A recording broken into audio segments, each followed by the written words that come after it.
से, हाँ ये ममता है ना, ये मन से जल्दी नहीं जाती।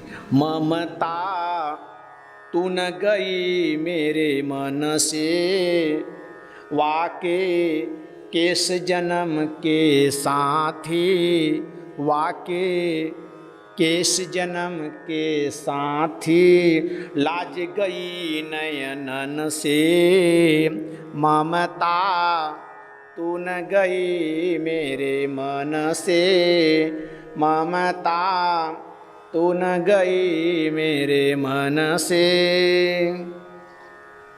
प्रेमियों, माया को बस मत होना। माया के अंतर्गत यदि आप हो जाओगे तो बहुत समस्या। ऋषियों ने प्रश्न किया, प्रभु 6 प्रश्नों का उत्तर, शौनकादिक के उत्तर सुखदेव जी देते हैं कि भगवान के लिए परम धर्म क्या है। मनुष्य का धर्म है सर्वोत्तम कृष्ण का चरणों में प्रीति लगाना। भगवान के चरणों में प्रीति लगाना मानव जीवन का धर्म है। जो मनुष्य धर्म जीवन में भगवान का कथा नहीं श्रवण किया, कोई यज्ञ अनुष्ठान नहीं किया, भगवान के प्रति उसका भाव नहीं जागृत हुआ, उसका जन्म व्यर्थ है।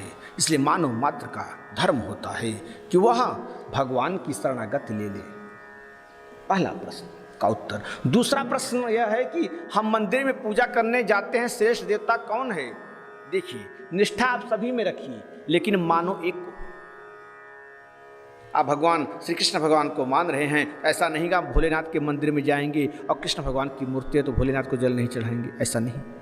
भोलेनाथ को भी जल चढ़ाइए, गणपति जी को भी प्रसाद चढ़ाइए और कृष्ण भगवान को मानिए। निष्ठा सब में रखिए।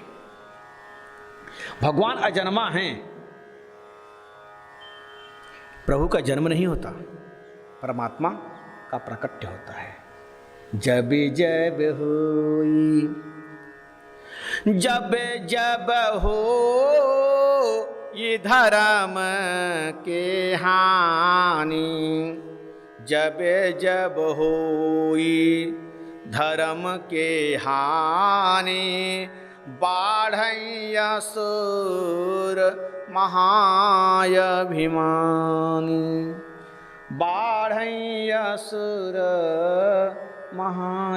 महायभिमानी, तब तब धरि प्रभु विविध शरीरा, हरहि कृपा निधि सज्जन पीरा। हरे राम राम राम हरे हरे, हरे कृष्ण कृष्ण कृष्ण हरे हरे, हरे कृष्ण कृष्ण कृष्ण हरे हरे। जब जब धर्म की हानि होती है, परमात्मा का प्राकट्य होता है। परमात्मा का 24 अवतार है। सनक सनंदन सनातन कुमार, नारद 12 भगवान का, संत नारद जी नर और नारायण, कपिल भगवान का, दत्तात्रेय यज्ञ भगवान श्री ऋषभ देव जी का अवतार हुआ, पृथ्वी जी मत्स्य कच्छप, धन्वंतरी मोहिनी श्री नरसिंह, वामन भगवान परशुराम, राम जी श्री कृष्ण, हंसा अवतार, हरि अवतार, कल्कि अवतार, 24 अवतार भगवान के बताए गए हैं। 24 अवतारों का भगवान का वर्णन करते हैं सूत जी। देखो, राम कृष्ण दोनों एक हैं, अंतर नहीं निवेश। इन्हें अंतर मत समझिए, राम जी अलग हैं, कृष्ण भगवान अलग हैं, अंतर नहीं। राम जो राम है वही भगवान श्री कृष्ण है। राम कृष्ण देव एक हैं, अंतर नहीं निवेश। इनके नयन गंभीर है, इनके चपल विशेष। इनके नयन गंभीर है, इनकी चपल विशेष है। राम ने अपने जीवन में अनुभव किया है, कृष्ण ने उसको अपने जीवन में उतारा है। यही है।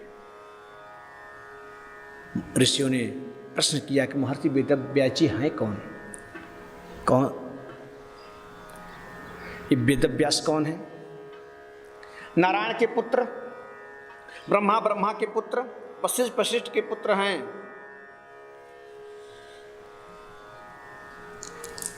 शक्ति शक्ति के पराशर और पराशर के वेदव्यास जी।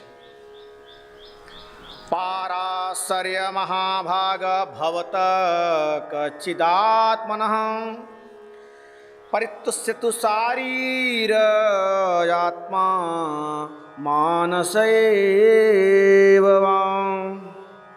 पाराशर सरस्वती नदी के पावन तट पर सुंदर आश्रम बनाया सम्यप्रास। व्यास जी ने एक वेद को 4 वेद में, फिर भी उन्हें मन को शांति नहीं मिली। फिर व्यास जी उसी जगह पे 17 पुराण की रचना करते हैं। फिर भी उनके मन में अशांति है और इसी समय अशांत हैं, मन में विचार कर रहे हैं। इतने पर थोड़ी सी मन में आवाज आ गई। कैसी? नारायण नारायण हरि मन नारायण नारायण नारायण नारायण हरि मन नारायण श्रीमन नारायण नारायण नारायण नारायण नारायण हरि मन नारायण नारायण नारायण हरि मन नारायण नारायण नारायण। जब यह शब्द पराशर जी के, व्यास जी के कर्ण में जब यह श्रवण शब्द जब पड़ता है कर्ण में, तो उन्हें देखे कौन है इतने सुंदर रागों में गा रहा है। नारद जी प्रकट हो गए। अरे पराशर नंदन, आप इतने उदास क्यों हैं? व्यास जी कहते हैं प्रणाम। कैसे आपका आगमन हुआ? बस ऐसे ही जा रहा था, मन में विचार आया कि आपसे मिलता चलूं। व्यास जी ने कहा कि मैं इस समय पता नहीं क्यों मुझे बड़ी शोक है, मुझे चिंता है कि मैंने एक वेद से 4 वेद की रचना मैंने कर डाली, 17 पुराण मैंने लिख डाली, महाभारत की रचना भी कर डाली, लेकिन फिर भी हमारी आत्मा को शांति नहीं मिल रही है।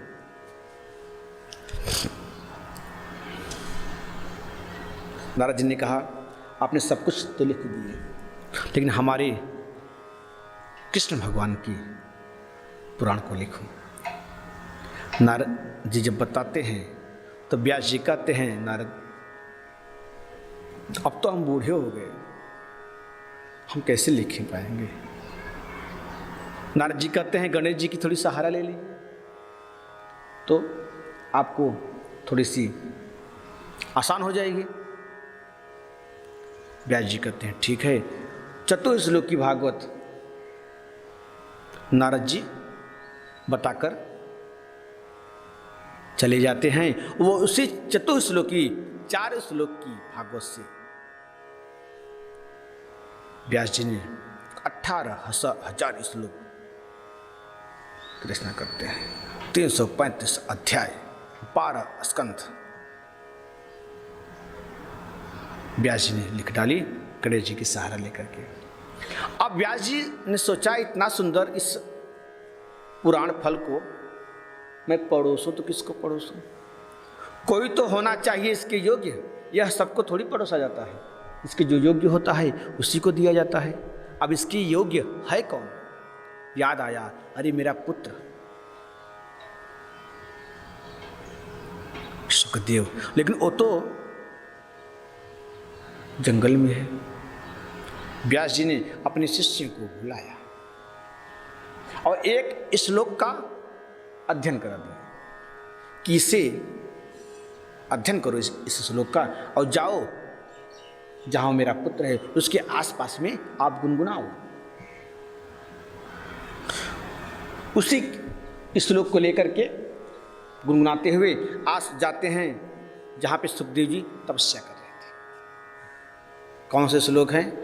वरहा पीड़म नटवर वपुः कर्ण्यो कर्णिकारम् बेभ्रदवासः कनककपिशं वैजन्तीं च मालाम् रन्ध्रान् वेणोरधरसुधया पूरयन् गोपवृन्दे बृन्द्यारम्यं स्वपदरमणं प्राविशद गीतिकीर्तिः। बड़ा पीड़म नटवर वपुः। जब यह श्लोक कान में गया, मोर पंख धारण किए हुए माधव दिव्य पीतांबर ओढ़े, बंसी बजाते हुए, गैया चराते हुए, अपनी कीर्ति का श्रवण करते हुए, क्या उनका प्राकट्य हो चुका है? बड़ा अच्छा लगा। उठे, भैया और सुनाओ ना। नहीं मुझे बस इतनी ही आती है। अच्छा, किसने बताया? बुलाओ व्यास जी। सुखदेव जी को लगा कि मुझे भी तो चलना चाहिए। इतना सुंदर यह अमृत श्लोक मुझे भी पाना चाहिए। एक मन में यह ख्याल आया कि हम माया है, हो न हो कोई मुझे माया से ग्रसित कर रहा हो। इस डर से बैठ गए, फिर नहीं किया। व्यास जी के पास आकर बताते हैं क्या हुआ। बताते हैं, गुरुजी सुखदेव जी उठे तो थे लेकिन फिर बैठ गए। सोचने लगे, ओ संदेह है उसे। अच्छा ठीक है, अब दूसरा श्लोक जाओ। दूसरा श्लोक एक याद करा देते हैं, उससे सजाते हैं और फिर आसपास में फिर गुनगुनाने लगते हैं। क्या? अहो पकेयम स्तनकालकूटम जिंघासयापायदप्यसाध्वी लेभे गतिं धातृयोचिताततोन्यं तं वा दयालु शरणं व्रजेम। अहो बकीम स्तनकालकूटम। ऐसी पुतना जो भगवान को अपने स्तनों में विष लगा करके पान कराती है दुग्ध, फिर भी भगवान जो धाम यशोदा मैया को देनी थी वो धाम पूतना को दे दी। ऐसे दयालु हैं हमारे कन्हैया। उठी फिर कमंडल लेकर के, भैया और सुनाओ ना। चलो ना अपने पिताजी के पास, उनके पास ऐसे 18,000 श्लोक हैं। अच्छा, कमंडल हाथ में लेकर के सुखदेव जी चल पड़ते हैं। जब व्यास जी को पता चला कि मेरा पुत्र आ रहा है तो जनक जी को बुलाते हैं और उन्हें समझाते हैं, देखिए मेरा पुत्र आ रहा है, इसकी परीक्षा ले लीजिए, कहीं ऐसा न हो काम वासना में ग्रसित हो। कि काम वासना से ग्रसित होगा तब फिर ये कथा श्लोक भागवत श्रवण करने का अधिकारी नहीं है। जनक जी आते हैं। अब सुखदेव जी द्वार पे आके खड़े हो गए। कुछ लोग शिष्य थे, रोक दिए, रुक जाइए, किससे मिलना है? बोले मुझे पढ़ना है वेद, अभी रुके रहिए, पूछ करके आता हूँ। चले गए पूछने के लिए। जनक जी से कहते हैं, गुरुजी सुखदेव जी आए हैं। अच्छा ठीक है, उन्हें बोले रुकने के लिए। आते हैं, आप रुके रहिए, अभी बुलावा आएगा तो हम आपको बुलाएंगे। 5 दिन हो गए लेकिन बुलावा नहीं आया। जब 5 दिन हो गया बुलावा नहीं आया, तब आते हैं जनक जी, जाकर देखते हैं, देखें जरा चेहरा कैसा है। जब आकर के देखते हैं चेहरा वैसे ही मुस्कुरा रहे हैं, जैसे थे वैसे ही हैं। अब जनक जी को लगा कि मुझे ऐसा नहीं करना चाहिए था, फिर भी व्यास जी के ऐसा आदेश है तो मुझे करना ही पड़ेगा। बुलाते हैं और उन्हें अंतःपुर में ले जाते हैं, उनको आसन विश्राम कराते हैं, आसन देते हैं, उनको विश्राम कराते हैं, भोजन प्रसाद इत्यादि। और दशरथ जनक जी वहाँ से जाते हैं तो 2-4 अप्सराएं वहाँ पर आकर के कोई सुखदेव जी की आलिंगन करती हैं, कोई पंखे हिला रही हैं, कोई पांव दबा रही हैं कि ताकि अब भी इनके काम वासना तो जागृत हो जाए, इनकी यह योग्य हैं या नहीं। लेकिन कुछ फर्क नहीं पड़ा। सुखदेव जी मुस्कुराते रहे। जनक जी आकर प्रणाम करते हैं कि हे सुखदेव जी, मैं आपको वेद क्या पढ़ाऊंगा, आप तो पढ़ाई आए हुए हैं। आपके पिताजी की इच्छा थी मैं आपकी परीक्षा लूँ, सो मुझे क्षमा करना। आपके पिताजी के आदेश के अनुसार मैंने आपकी परीक्षा लिया। सुखदेव जी को 18,000 श्लोक पढ़ा कराते हैं। ऐसा क्यों किया व्यास जी ने? यदि पहले व्यास जी बुला करके श्रवण करा देते तो यह होता, देखिए भैया, अपने पुत्र को ही क्यों पढ़ाए, क्या और कोई नहीं था? इसका पात्र कौन है पहले यह देखना पड़ेगा। यदि पात्र खट्टा है तो दूध फट जाएगा, यदि पात्र सही है तो दूध फटने वाला नहीं है।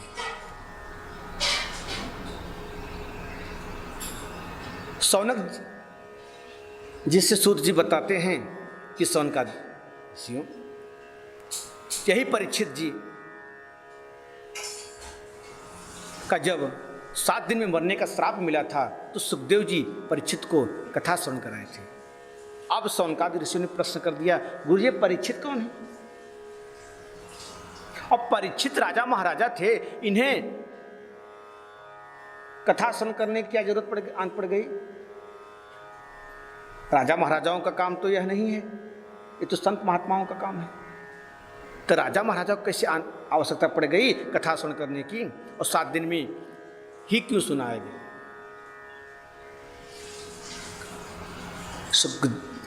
सूत जी कहते हैं सौनकादि, अब इस कथा को बताने के लिए मुझे महाभारत में प्रवेश करना पड़ेगा।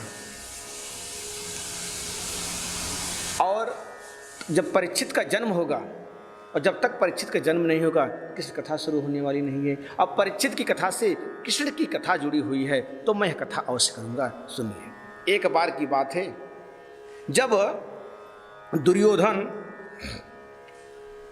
युद्ध में मारा गया, भीमसेन की कथा से उसकी जांघ दंड टूट चुकी थी।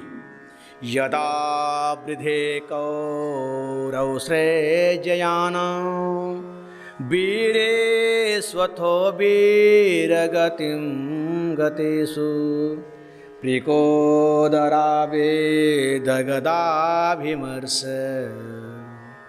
भगनोरुदण्डे धृतराष्ट्रपुत्रे भगनोरुदण्डे धृतराष्ट्रपुत्रे। धृतराष्ट्र के पुत्र दुर्योधन का जंघा टूट चुका था, वह तड़प रहा था।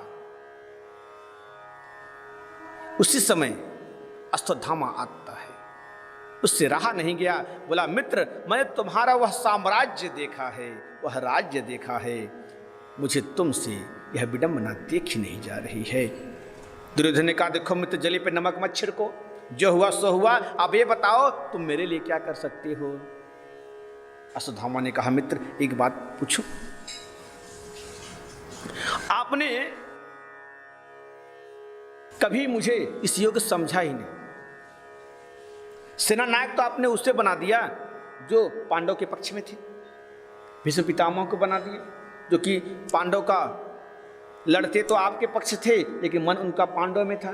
फिर हमारे पिता गुरु द्रोणाचार्य जी को अपने सेनापति घोषित कर दिया, और सबसे लाडले अर्जुन। मुझे इस युग तो आपने समझा ही नहीं, आप क्या चाहते हैं?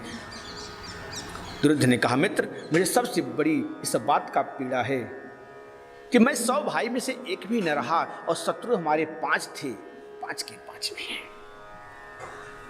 अश्वत्थामा ने कहा बस इतनी सी बात है, आप आदेश करो। मैं एक की बात कर रहे हो, मैं 5 का सर अभी काट कर लाता हूं। दुर्योधन ने वहीं पर तिलक किया और बोला आज से मैं तुम्हें अपना सेनापति घोषित करता हूं, जाओ। एक बात बताऊं,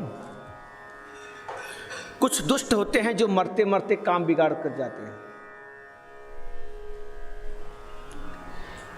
एक व्यक्ति मरने लगा तो बोला कि भैया मैंने जीवन पर्यंत बहुत गलत काम किया है, अब मैं माफी चाहता हूं। अब तो हमारी अंतिम समय आ चुका है, अब तो मेरी मृत्यु होने वाली है। भैया आप ऐसा करना, मेरे मरने के बाद आप जब मुझे ले जाना श्मशान तो मेरे मुख में कील ठोक देना। गांव वालों ने कहा ठीक है भैया, आपकी इच्छा हम पूर्ण कर देंगे, कोई बात नहीं, क्षमा मांग रहा है। अरे सुबह का भूला शाम को वापस आ जाए उसे भूला नहीं कहते। और जब उसका प्राणांत हो गया तो सभी लोग उसके मुख में कील डाल दिए। अब आप तो मालूम है जब मुर्दा लेके जाते हैं तो लोग, और एक हाथ का कील जब मुख में था तो रास्ते में जब थाना पड़ा तो पुलिस वालों ने कहा ए रुको, क्या लेके जा रहे हो? तो साहब इसका प्राणांत हो गया है, अब इसको हम दाह संस्कार करने के लिए श्मशान घाट। अच्छा ठीक है उतारो, ये मुख में क्या है? बोला एक कील है। उतारो, कैसा कील है? पुलिस वालों उतारते हैं, देखते हैं उसके मुख में कील हो। अच्छा इसके मुख में कील डाल के इसका वध कर दिया तुम लोगों ने, चलो चौकी, सबको ले जाकर जेल में। सब लोग ये भगवान, जब तक ये जिंदा था तब तक दुख दिया और जाते जाते भी नहीं छोड़ा। जो दुष्ट होते हैं अपने दुष्ट से बाज नहीं आते। तो आज दुर्योधन का प्राणांत होने जा रहा है, फिर भी उसके मन में अश्वत्थामा काक उल्लू के न्याय से जिसके स्थान पर पांडव सोए थे वहां पर उनके पुत्र आकर के सो गए। भगवान कहा आज विजय की प्रथम रात्रि है, धूमधाम से उत्सव मनाएंगे, और पांडव को लेकर चले गए। और पांडव के बिस्तर पे आकर पांचों पुत्र सो जाते हैं। और देखिए जिसे बचाना है कन्हैया, जिसे कन्हैया बचाने वाले हैं, जिनके साथ प्रभु हैं, उसको क्या बिगाड़ सकता है? जिसने तेरा नाम लिया उसके जागे भाग, सोते हुए जीवन से अब तो प्राण जाग। हाँ जिसने तेरा नाम लिया उसके जागे भाग, सोते हुए जीवन से अब तो प्राण जाग। कम है जिंदगी कर लो बंदगी, कम है जिंदगी कर लो बंदगी, प्रभु का नाम हो तो मौत भी न मारते। हाँ मन में बसा कर तेरी मूर्ति, उतारूं मैं गिरधर तेरी आरती। जिसके साथ भगवान हैं उनका कोई क्या बिगाड़ सकता है बताइए? अब तो द्रौपदी के पांचों पुत्र का सर कटा हुआ देख करके द्रौपदी तो चीखने लगी, चिल्लाने लगी, हमारे पुत्र। एक बात बताऊं, माता शिशूनाम निधनम सुतानां निशम्य घोरम परितप्यमानां, तदा रुदध्वस्पकला कुलाक्षी तां सांत्वयन्नाह किरीटमाली। माता शिशूनाम निधनम सुतानां, छोटे छोटे शिशु, क्या बिगाड़ा था मेरा? किसने मेरे पुत्रों का वध कर दिया? देखो भगवान सबके दुख को, सबको पीड़ा को समझते हैं। जब महाभारत का युद्ध संपन्न हो गया तो द्रौपदी बहुत खुश थी, बहुत हंस रही थी। भगवान को देख करके द्रौपदी कहती है सखा आज मैं बहुत प्रसन्न हूं। द्रौपदी की खुशी देख करके भगवान मन में सोचा, द्रौपदी आज यह युद्ध हुआ तो तेरे कारण हुआ। आज महाभारत के युद्ध में जितने आज नारी विधवा हुई हैं वो सब तेरे कारण हुई हैं। द्रौपदी, अरे इस युद्ध में मेरे पुत्र कितने मारे गए द्रौपदी, कितने लोगों का घर उजड़ गया, कितने की मांग सुनी हो गई द्रौपदी, लेकिन तेरा क्या गया?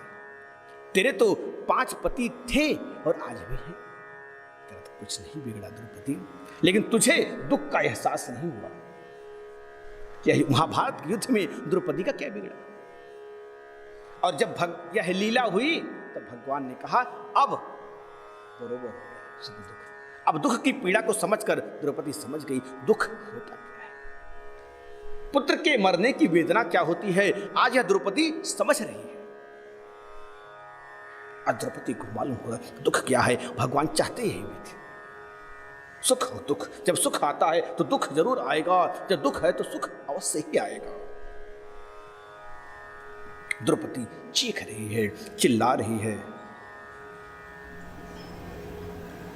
किसने इसका वध किया, किसने हमारे पुत्रों को मारा? अर्जुन ने प्रतिज्ञा कर लिया कि केशव, जिसने भी द्रौपदी के पुत्रों का वध किया है मैं उसे छोड़ूंगा नहीं। हमारे पुत्रों का किसने वध किया? और धनुष कांडी वो अपना लेकर के सुख साथ चल जाते हैं। अब अश्वत्थामा जब सर ले जाकर के दुर्योधन के पास जब रखता है, मित्र ये देखो आपने एक सर की बात की थी ना, मैं 5 का सर काट के लेकर के आया हूं। दुर्योधन ने कहा मित्र 5 का सर काट कर लाए हो? यहां तो मैं एक का बोला था, अच्छा ठीक है तुम मुझे भीम का सिर दे दो। और भीम का सिर जो है जैसे ही हाथ में लेती है और लेते हैं दबाते हैं, पिलपिला जैसे फूट जाता है। दुर्योधन समझ गया अरे मित्र तुमने यह क्या कर दिया, मैं तो पांडव का सर मांगा था, ये तो पांडव के पुत्रों का आप सर लेकर के आए हो। अरे इन्हें मार करके तुमने हमारे खानदान में किसी को पानी देने के लिए भी नहीं छोड़ा है, ये तो तुमने बहुत बड़ा अपराध किया। और दुर्योधन को एक श्राप भी मिला था, सुख और दुख जब दोनों साथ में आएगा तो तुम्हारा प्रारंभ होगा। आज दुर्योधन को इस बात का सुख ही हो गया, वह प्रसन्न हो गया कि अब पांडव मर गए। और जैसे ही सुना कि पांडव ने उसके पुत्र है तो बड़ा दुख हुआ और दुर्योधन का प्रारंभ हो गया, दुर्योधन समाप्त हो गया। अश्वत्थामा सोचा कि अब यदि पांडव जीवित हैं ये मुझे छोड़ने वाले नहीं हैं।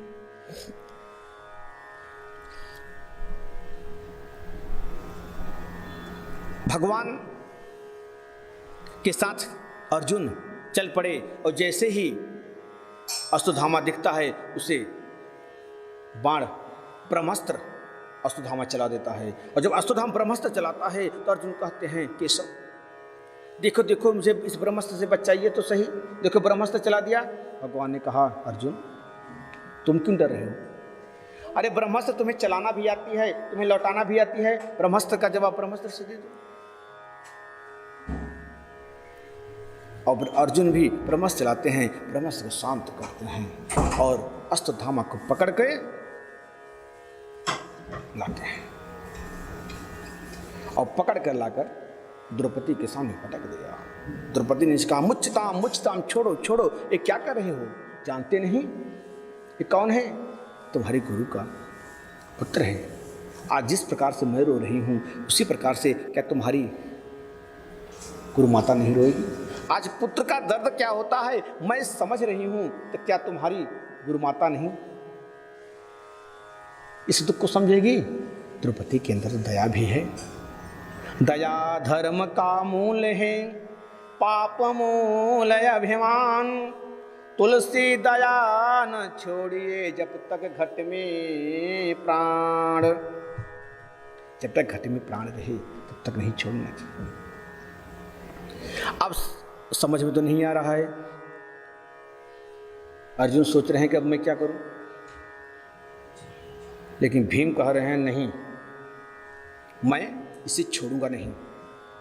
भले ही द्रौपदी से माफ कर दे, लेकिन मैं इसे माफ करने वाला नहीं, मैं इसे अपनी गदा से नहीं छोड़ूंगा। अर्जुन भी भीम की राग में राग मिलाने लगे, जरूर मैं इसे नहीं छोड़ूंगा, ये आतताई है। युधिष्ठिर ने कहा नहीं, द्रौपदी जो कह रही है वो सच कह रही है। अर्जुन को समझ में नहीं आया, अब मैं क्या करूं। और कन्हैया चुपचाप खड़े हैं। कन्हैया सोचा कोई मुझसे पूछ नहीं रहा है तो मैं काहे को उपदेश दूं। तब अंत में अर्जुन जाते हैं, केशव बताइए कुछ ना। तब भगवान क्या बताते हैं, ब्रह्म बंधुर्हंतव्य आतताई बधाहण मयो भय मामनातम परिपायनुशासनम। अर्जुन, ब्राह्मण की कभी हत्या नहीं करना चाहिए और आतताई को छोड़ना भी नहीं चाहिए, यानी मारो भी छोड़ो मत। अब अर्जुन बड़े चक्कर में पड़ गए कि केशव क्या बता रहे हैं। पूजहि विप्र सकल गुणहीना और शूद्रन गुण गण वेद प्रवीणा। विप्र को मारना नहीं चाहिए। अर्जुन समझ गए कि भगवान मुझे गीता का उपदेश दिया है, इसलिए मुझे मेरी परीक्षा लेना चाहते हैं, और उस परीक्षा में अर्जुन पास हो जाते हैं। तो क्या करते हैं, अश्वत्थामा का सर पूर्ण कर देते हैं और उसके मस्तक से उसकी मणि निकाल के धक्के मार के सिर से बाहर कर देते हैं। अपमान कर दिया। ब्राह्मण का अपमान ही मृत्यु के समान है। लेकिन उसके बाद भी अश्वत्थामा के मन में यह विचार आया कि मैं पांडव के घर किसी को नहीं छोड़ूंगा, अवश्य नहीं छोड़ूंगा। याद आया, ओहो उत्तरा गर्भवती थी। जब अभिमन्यु मारा गया तो मैंने सुना था उत्तरा गर्भवती थी। उसने ब्रह्म अस्त्र का प्रयोग किया उत्तरा के गर्भ में। अब उत्तरा चीखने लगी, चिल्लाने लगी। और यहां भगवान जा रहे हैं धीरे धीरे। कहां? अपने धाम। एक रथ भगवान का पैर रथ पे है, एक पैर नीचे है। एक पैर भगवान का रथ पर है, एक पैर नीचे है। पीतांबरी लहरा रही है। उतने में एक आवाज आई, क्या? पाहि पाहि महायोगिन देव देव जगतपते नान्यम त्वद्भयं पश्य यत् मृत्यु परस्परम। त्राहि माम त्राहि माम त्राहि माम। प्रभु मेरी रक्षा कीजिए, इस तेज से मेरी रक्षा कीजिए। यह तेज मुझे जलाकर भस्म कर देगा, यह तेज मुझे जलाकर भस्म कर देगा। इसलिए हे प्रभु कृपा करके इस तेज से हमारी रक्षा कर। आज उत्तरा किसी के पास नहीं गई, सीधा भगवान के पास गई। पाहि पाहि महायोगिन, प्रभु मेरी रक्षा करो। मुझे मर जाऊं, मुझे उसकी चिंता नहीं है, लेकिन आप जो कुरुवंश की आपने जो रक्षा की, आपके रक्षक के द्वारा यह बालक मेरे गर्भ में पला रहा शिशु नष्ट हो जाएगा। मुझे इस बात की चिंता है, आप इस बालक को बचा लीजिए। मैं मर जाऊं, मुझे उसका कोई परवाह नहीं है। भगवान ने कहा, देवी शांत रहो 2 मिनट के लिए। भगवान ने सुंदर सा सूक्ष्म रूप पकड़ लिया, छोटा सा बालक कन्हैया, और उत्तरा के गर्भ में प्रवेश कर गए और अपने चक्र से उस बालक की रक्षा करते हैं। इतना सुंदर भगवान का स्वरूप उस समय क्या बताएं। और एक हाथ उत्तरा के सर पे रख रहे हैं। देवी अब कैसा महसूस हो रहा है? उत्तरा कहती है, प्रभु अब ठीक है।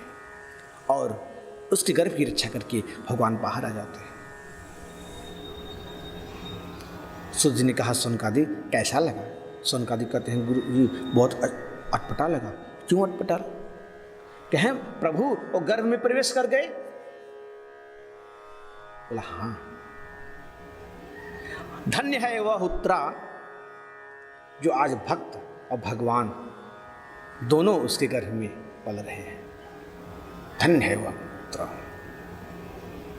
और यह दृश्य कुंती मैया सब देख रही है और वाकई चरणों में गिर पड़ी। प्रभु, भगवान कहते हैं बुआ ये क्या तुम क्या कर रही हो? कह नहीं कन्हैया, अब मैं जो कर रही हूं अच्छा कर रही हूं, यह मुझे बहुत पहले कर देना चाहिए था।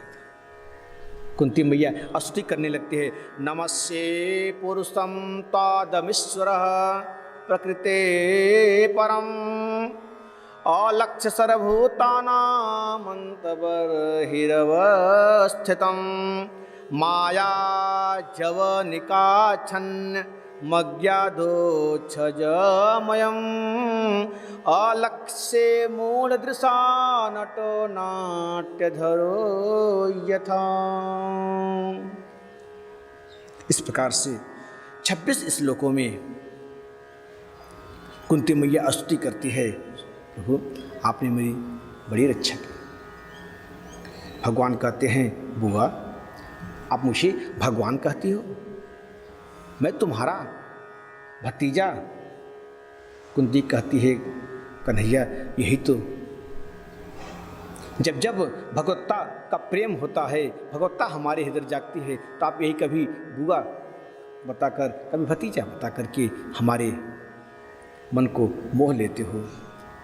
लेकिन अब मैं सब तरह से देख ली आप किस प्रकार से हमारी रक्षा की, हमारे बहू की रक्षा की, अब हमारे इस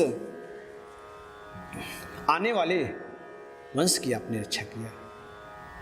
अच्छा बुआ मैं भगवान हूँ? बड़े भैया बुआ मुझे भगवान कहती है, यदि मैं भगवान हूँ मुझसे कुछ मांग लीजिए। भीम भैया आप, बजले भैया आप भी कुछ मांग लीजिए मुझसे। युधिष्ठिर कहते हैं केशव देना है तो आप मुझे यही दीजिए कि जब तक मैं रहूं मेरा धर्म सत्य से मैं वंचित न हो।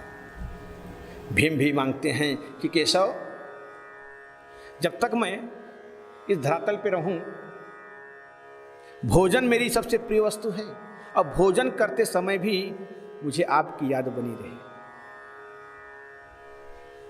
अर्जुन कहते हैं केशव जो आपने उपदेश मुझे गीता का दिया है वह गीता का अध्ययन हमारे मन में हमेशा रहे।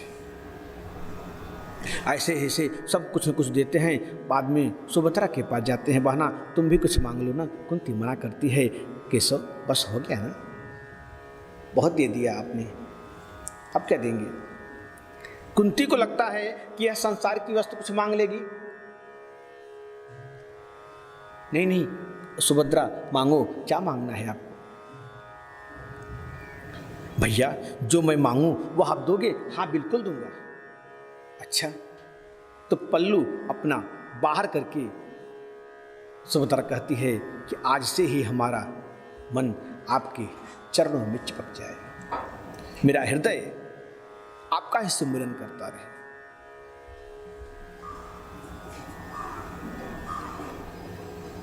भगवान कहते हैं बुआ देख यह मेरी बहन है, आप क्या लगा कि संसार की वस्तु मांग लेगी? भगवान सब कुछ देते हैं। कहते हैं बुआ तुम भी कुछ मांग लो ना। कुंती मैया कहती हैं केशव यदि आप मुझे कुछ देना ही चाहते हो तो बेपदः सन्तु न शाश्वत तत्र तत्र जगद्गुरु भवतो दर्शनम यत्सात् पुनर्भव दर्शनम। बुआ जब मांगती है तो कहती हैं प्रभु आदि आपको देना है तो कृपा करके मुझे विपत्ति दे दीजिए। अरे बुआ क्या विपत्ति से तुम्हारा अभी तक पेट नहीं भरा क्या? विपत्ति कुंती के लिए विषय में जरा देखें। सूर्यसेन के यहाँ जन्म हुआ, कुंती भोज के यहाँ पालन पोषण हुआ, विवाह भी हुआ तो पीलिया के मरीज पांडु के साथ, और वो भी उन्हें श्राप था कामवासना का यदि भोग करोगे तुम्हारी मृत्यु हो जाएगी। और 5 पुत्र, ये तो भगवान का ये तो आशीर्वाद था दुर्वासा मुनि का, इससे 5 पुत्र हुए। और पांचों पुत्र का जन्म हुआ जब तक थी, और पांचों पुत्र को भय था। कभी धृतराष्ट्र एक लक्षागृह बना करके मारना, महाभारत युद्ध में ऐसे जो भीष्म पितामह जैसे जिनके सामने कोई खड़ा नहीं होता, इनसे प्रभु आपने हमारे पुत्रों की रक्षा की है।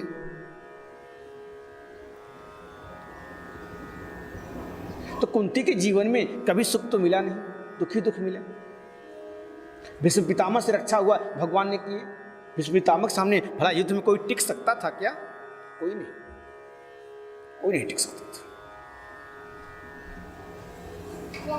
लेकिन जिसके साथ जहां भगवान कन्हैया हैं, उनके सामने कोई क्या टिक पाएगा? बुआ, जब आज सुख करने का जब समय तुम्हें मिला, तो आज दुख मांग रही हो? क्या दुख से भी पेट नहीं भरा क्या? कुंती कहती हैं, कन्हैया जब विपत्ति रहती है तो आप मेरे साथ रहते हो, और आज जब सब कुछ मेरे साथ मिल गया है, सुख मुझे मिल गया है, आप चले जा रहे हो। जिस सुख में आप न हो, उस सुख को लेकर के मैं क्या करूंगी? इसलिए विपत्ति मांगती है। गरल सुधारी करहि मिताई, गोपद सिंधु अनल शीतलाई। भगवान जब कुंती कहती है, अच्छा ठीक है बुआ, अब मेरा जाना स्थगित। भगवान जाना स्थगित करते हैं, सभी पांडव प्रसन्न हो जाते हैं। कुछ दिन भगवान और रुक जाते हैं। एक दिन सभी लोग विश्राम कर रहे थे। रात में युधिष्ठिर के कक्ष में दीपक जल रहा था, उजाला था। केशव आकर के देखते हैं तो युधिष्ठिर विलाप कर रहे हैं। भगवान ने पूछा, युधिष्ठिर बड़े भैया आप रो क्यों रहे हो? अब आपको किस चीज़ की कमी है? सब कुछ तो आपको मिल गया, अब किस चीज़ की कमी है आपके पास? युधिष्ठिर ने कहा कि सब कुछ मिल गया, लेकिन जब मैं इन विधवा नारियों को देखता हूँ तो मुझसे रहा नहीं जाता। ऐसे सुख को लेकर के मैं, ऐसे राजगद्दी को लेकर के मैं क्या करूँ? जब इनकी मांग उजड़ी हुई देखता हूँ तो मुझे बहुत कष्ट होता है। भगवान समझाते हैं,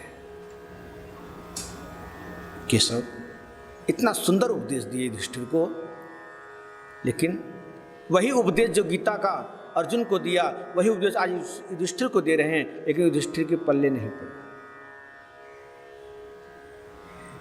और अर्जुन को समझ में आ गई।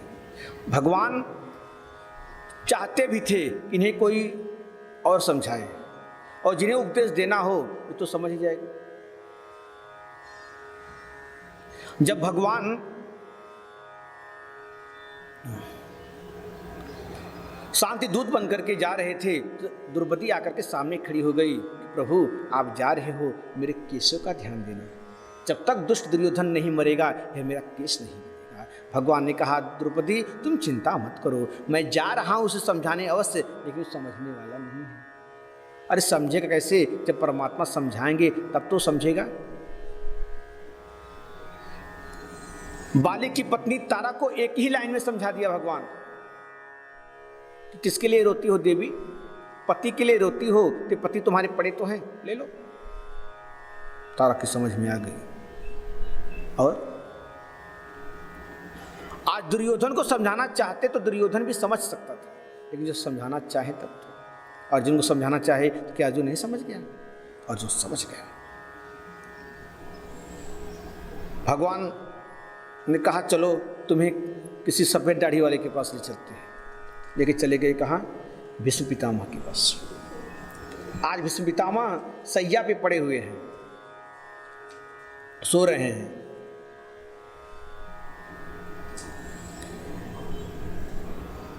चौवन दिन हो गए भीष्म पितामह सैया पर। पांचों पांडव पहुंच करके पितामह को प्रणाम करते हैं। पितामह प्रणाम। आंखें जब खोलते हैं तो पितामह जब देखते हैं अर्जुन को, तो अर्जुन से पूछते हैं, अर्जुन तुम्हारा वो नहीं आया क्या? कौन पितामह? अरे कन्हैया समझ गए कि पितामह मुझे ही याद कर रहे हैं। पितामह आप मुझे याद कर रहे हैं? सामने आ गए। पितामह कहते हैं, कन्हैया तुम आए हो तो दाएं बाएं क्यों छिपते हो, सामने आओ।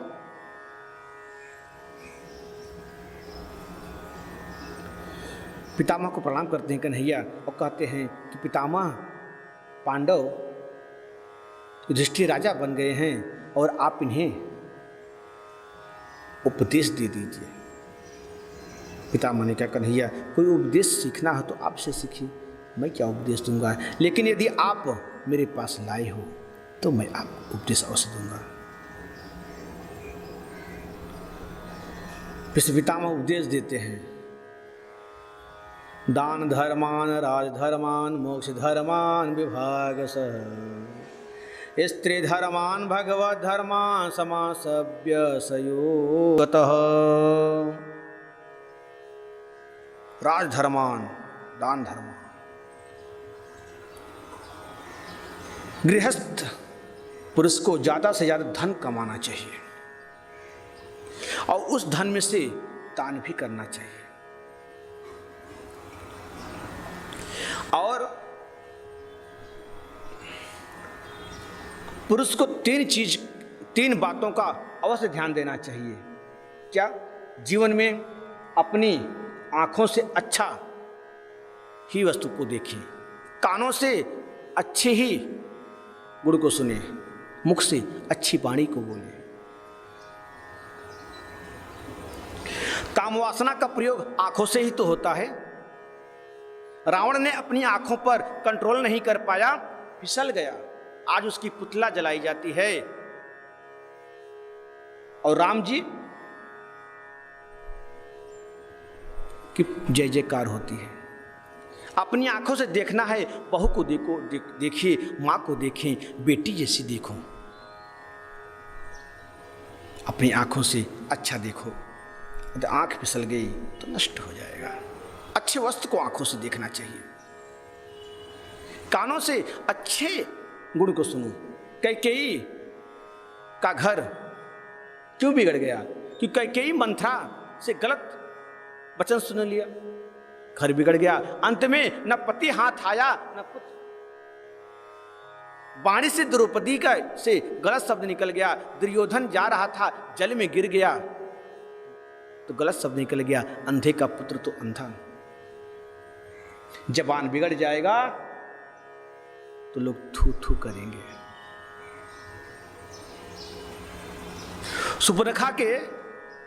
सुपर्णखा ने सुंदरी बनकर के राम जी के पास आई तो राम जी ने देखा तक भी नहीं। आप सब जय जयकार सब करते हैं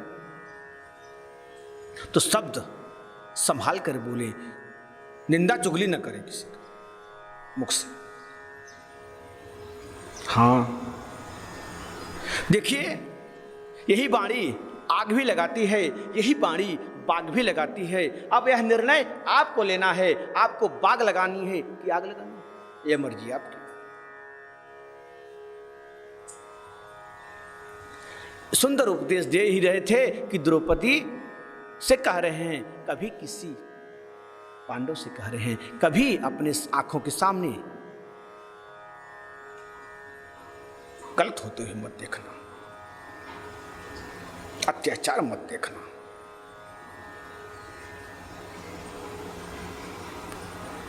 उपदेश सुनकर द्रौपदी हंसने लगी।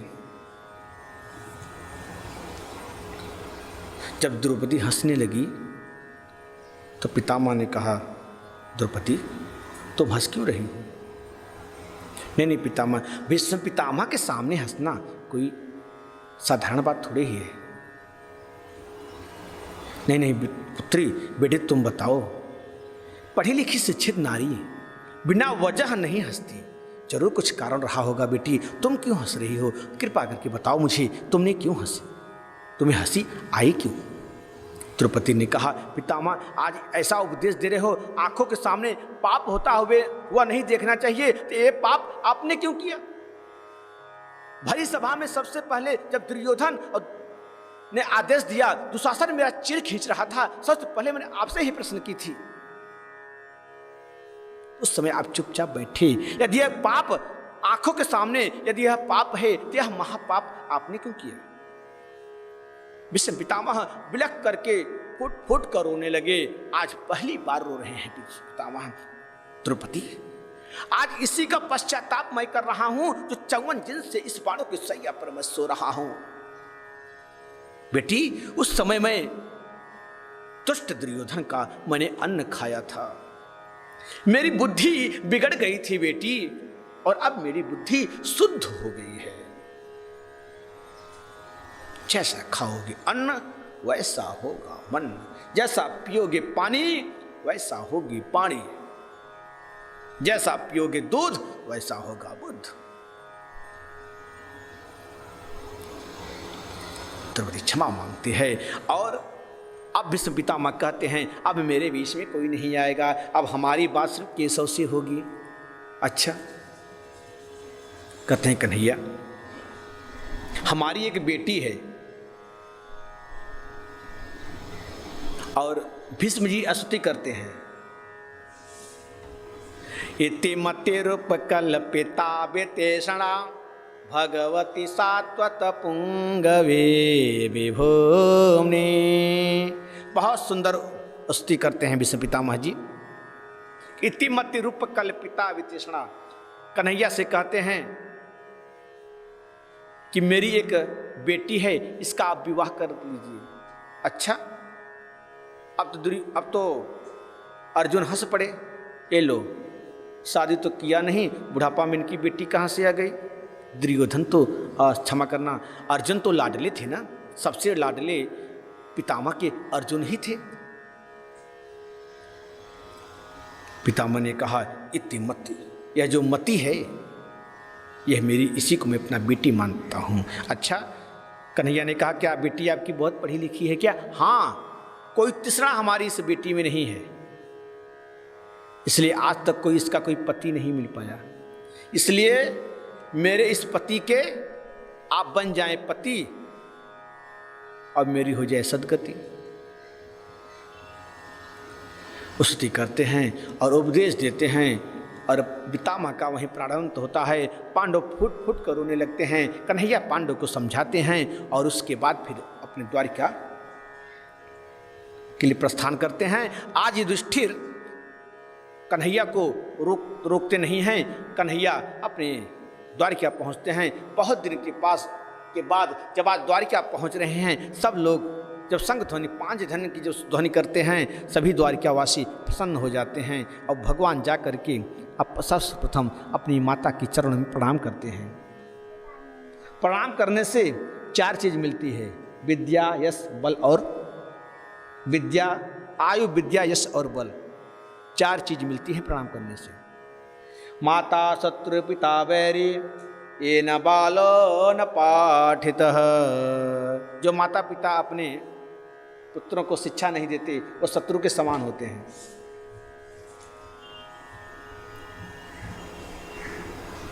और सबको प्रणाम करते हैं, छोटे को आशीर्वाद देते हैं और सबसे माताओं से मिलते हैं। कुछ दिन के बाद पांडव के यहाँ पौत्र का जन्म होता है। उसका नाम जब जन्म लिया तो जन्म लेते ही वह बालक चारों तरफ देखने लगा। चारों तरफ देखने लगा। ब्राह्मण आकर के कहते हैं इसका नाम परीक्षित होना चाहिए। परीक्षित का जन्म हुआ। भगवान आते हैं, टोपी कुर्ता लेकर के, ननिहाल से आ जाता है और उस बालक को गोद में लेकर के उसके सर पर हाथ फेर कर आशीर्वाद देते हैं और नाम विष्णु राग कहते हैं। उनका एक नाम विष्णु राग भी है, परीक्षित का। फिर भगवान अपने धाम जाते हैं। अर्जुन उन्हें ले जाते हैं पहुंचाने के लिए। कुछ दिन के बाद, बहुत दिन हो गए, युधिष्ठिर मन में विचार कर रहे हैं, अभी तक अर्जुन का आगमन नहीं हुआ। और जब अर्जुन का आगमन हुआ तो अर्जुन का मुंह लटका हुआ था। अर्जुन का मुंह लटका हुआ देख करके युधिष्ठिर बड़े चिंतित होते हैं। अर्जुन, क्या बात है, इतने उदास क्यों हो? और तुम्हारे मस्तक का ललाट नष्ट हो चुका है, क्या बात है? कहीं तुमसे अपराध तो नहीं हो गया? कहीं तुमसे किसी अगम्या स्त्री से समागम तो नहीं हुआ, या गलती से किसी ब्राह्मण गौ की हत्या तो नहीं हो गई? देखो, ऐसा 3 ही कारण होता है। जिस स्थिति में तुम हो, तुम्हारे ललाट का तेज नष्ट हो गया है, या तो आप किसी पराई स्त्री के साथ तुम्हारा संग हुआ हो, या किसी ब्राह्मण गौ की तुमसे हत्या हो गई हो, या तो अपने जीवन में हमारे साथ जो पर्यंत रहता है वह उस दुनिया में न रहा हो, जिसके बिना हम जीते हैं वह इस संसार में न हो। ऐसा आदि होता है, तभी मस्तक की ललाट समाप्त होती है। क्या बात है! अर्जुन रोते हुए कहते हैं कि हमारे बीच में कन्हैया अब नहीं रहे, कन्हैया अपने धाम को चले गए। यह सुनकर के कुंती राम राम कहीं राम और कहीं राम राम कहीं राम, राम राम जिस प्रकार से दशरथ जी कहते हुए प्राण त्याग दिए, उसी प्रकार जब कुंती सुनती श्रवण करती है कन्हैया इस धरा अब नहीं रहे, तो कृष्ण कृष्ण कहते हुए अपने प्राण को त्याग दिए। पांडव ने सोचते हैं अब मैं रह करके क्या करूंगा जब हमारे कन्हैया ही नहीं हैं। परीक्षित को अपना राज्य पाठ दे करके वन को चले गए। बहुत ही कम उम्र में परीक्षित के ऊपर बड़ा भारी जिम्मेदारी आ पड़ा है। इतने कम उम्र में एक दिन परीक्षित के मन में हुआ कि मैं चलकर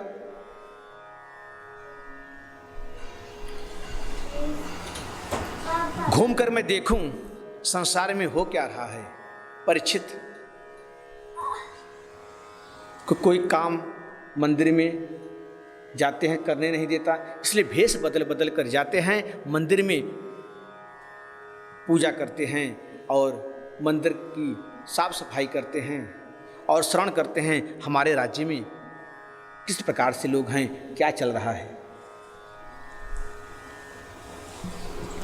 एक दिन परीक्षित जंगल में शिकार खेलने के लिए चले गए और जंगल में शिकार खेल रहे हैं तो देख क्या रहे हैं, एक बैल एक गाय से वार्तालाप कर रहा है और देख रहे हैं एक काला काला पुरुष एक इस बैल का 3 पैर टूट चुके हैं। ये 3 पैर क्या है? सत्य, दया, दान और पवित्रता। कलयुग में ये बैल क्या है? धर्म का प्रतीक है और 3 पैर टूट चुके हैं, एक ही पैर बचा हुआ है सत्य। कली उसे भी मारना चाहता है। काला काला रूप, ये है कौन? गाय रम्हा कर रही है, रो रही है। बैल समझा रहा है, देवी तुम क्यों रोती हो? क्या तुम्हारे स्वामी इस धराधाम अपने धराधाम को चले गए? क्या इसलिए रोती हो? क्या इसलिए रोती हो कि हमारे 3 पैर टूट चुके हैं? यदि हमारे 3 पैर टूट चुके हैं देवी, इसके लिए मत रो, क्योंकि यदि हमारे भाग्य में ही है तो अपने अपने कर्मों का फल सबको मिलता है। कर्म प्रधान विश्वर चिराखा, जो जस करहि सो तसु फल चाखा। और यह सब कुछ वार्तालाप परीक्षित सुन रहे थे। परीक्षित ने कहा, कौन हो आप लोग? और एक काला काला इंसान कौन है? मैं इसे छोड़ूंगा नहीं। धर्म बैल बताते हैं, कहते हैं आप धर्म के प्रतीक हो, क्योंकि ऐसा उपदेश कोई धर्म ही दे सकता है। कौन आपका पैर तोड़ा? कौन आपकी ये हाल कर रहा है? मैं इसे छोड़ूंगा नहीं। धर्म जवाब देता है, कौन काऊ सुख दुख कर दाता, और निजकृत कर्म भोग सब भ्राता। अपने अपने कर्मों का फल सबको मिलता है। हो सकता है हमारे भाग्य में यही हो। और तलवार निकालकर दौड़ते हैं कली को मारने के लिए, हाथ जोड़ करके शरण में आ जाता है। और पांडव जाते समय परीक्षित को समझा गए थे कि यदि कोई शरण में आ जाए तो उसे क्षमा कर देना। कौन हो तुम? महाराज मेरा नाम कली है। कली, यहाँ क्या कर रहे हो? और मेरे राज्य में तुम्हारी आने की हिम्मत कैसे हुई? चलो भाग जाओ यहाँ से। कली ने कहा, महाराज कहाँ जाऊँ? कोई मेरा स्थान तो दे दे तो। ठीक है, 4 स्थान देते हैं। क्या? दूतम पानम स्त्रिय सूना यत्रा धर्म चतुर्विधः। 4 स्थान है। दूतम पानम स्त्रिय सूना। जहाँ लोग जुआ खेलते हो वहाँ तुम जाओ, जहाँ मदिरा पान होता हो वहाँ तुम जाओ, जहाँ स्त्री गमन होती हो वहाँ तुम जाओ, जहाँ व्यभिचार होता हो वहाँ तुम जाओ।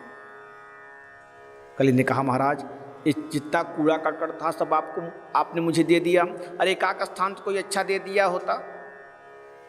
परीक्षित रिझे हुए थे, इसे स्वर्ण में भी वास दे दिए, जाओ स्वर्ण में भी तुम्हारा वास हो। अब कहते हैं धातु नाम कांचनम धातु नाम अस्मि कांचनम। धातु में भगवान का वास होता है तो कली का वास क्यों दे दिया? तो संत कहते हैं देखिए जो वस्तु भगवान को निवेदित कर दिया जाए उसमें कोई दोष नहीं रहता। तुम ही निवेदित भोजन करही प्रभु प्रसाद पट भूषण धरही। जो भगवान को निवेदित कर दिया जाता है उस वस्तु में कोई दोष नहीं है। भगवान रिझ क्यों गए कि कल युग केवल नाम यधारा, कल युग केवल नाम यधारा। सुमिरी सुमिरी नर उतर ही पारा। कलयुग में यदि भगवान नाम राम का नाम लेने से उसकी सद्गति प्राप्त हो जाती है। जो फल कई युगों में तपस्या करने से नहीं मिलता था वह कलयुग में राम के नाम से हरि कीर्तन से मिल रहा है। इसलिए परीक्षित प्रसन्न होकर के कलयुग को सोने में वास दे दिया, और जैसे ही सोने में वास दिया वैसे ही कली परीक्षित के मुकुट में आकर के बैठ गया। ये मुकुट कैसा था? जब जरासंध का वध भीमसेन ने किया तो जरासंध की मुकुट ला करके अपने घर में रख दिया था। अच्छी मुकुट थी, लेकिन परीक्षित की इच्छा हुई हमारे दादा परदादा के ज़माने की यह मुकुट है, आज मैं धारण करता हूँ, और धारण कर लिए और चले गए। देखते क्या है, रास्ते में परीक्षित को भूख लगी, प्यास लगी। एक आश्रम मिला समीक मुनि का। समीक मुनि के आश्रम पे जाते हैं। समीक मुनि समाधि लगाए बैठे हुए थे और जल की याचना करते हैं, भोजन की याचना करते हैं, लेकिन ऋषि समाधि में थे, लेकिन आंख नहीं खोल पाए। और परीक्षित को क्रोध आया, मरा हुआ सर्प था वही उठा करके गले में डालकर चले गए। पाखंडी कहीं की ढोंगी, मैं राजा हूँ, मैं आया हूँ, मुझे जल नहीं दे रहे हो, मुझे भोजन नहीं दे रहे हो, और चले गए। शिष्यों ने जाकर के उनके पुत्र श्रृंगी को सारा समाचार बताते हैं कि राजा परीक्षित आए थे और तुम्हारे पिताजी के गले में मरा हुआ सांप डालकर चले गए।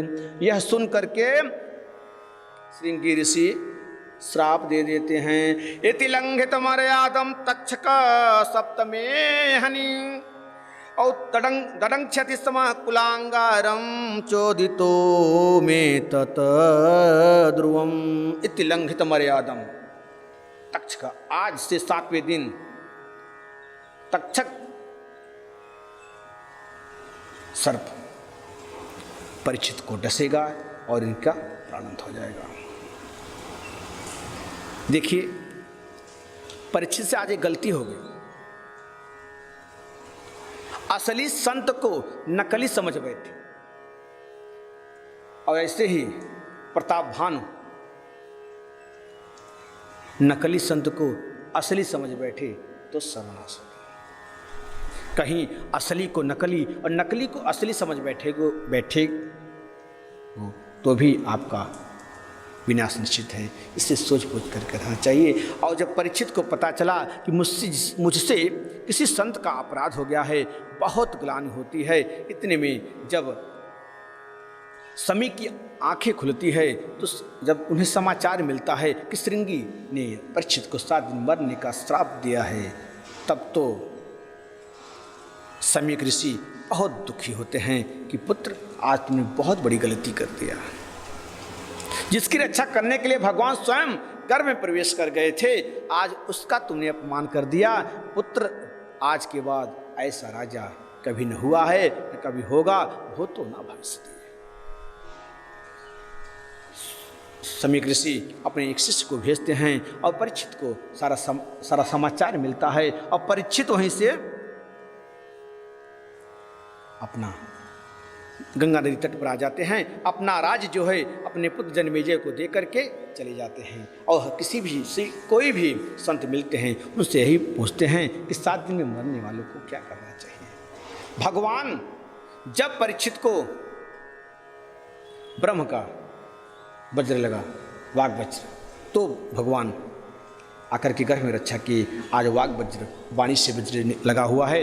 आज जो है परीक्षित का रक्षा करने के स्वयं सुखदेव भगवान आ रहे हैं। तत्रा भवत भगवान व्यासपुत्रो यदेच्छया कामट मनोनपेक्षः अलक्षलिंगो निजलाभतुष्टो वृतस्य बालैर्वधूतवेशः। तत्रा भवत भगवान व्यासपुत्रो, भगवान स्वयं व्यासपुत्र में आकर के परीक्षित की रक्षा करते हैं। और परीक्षित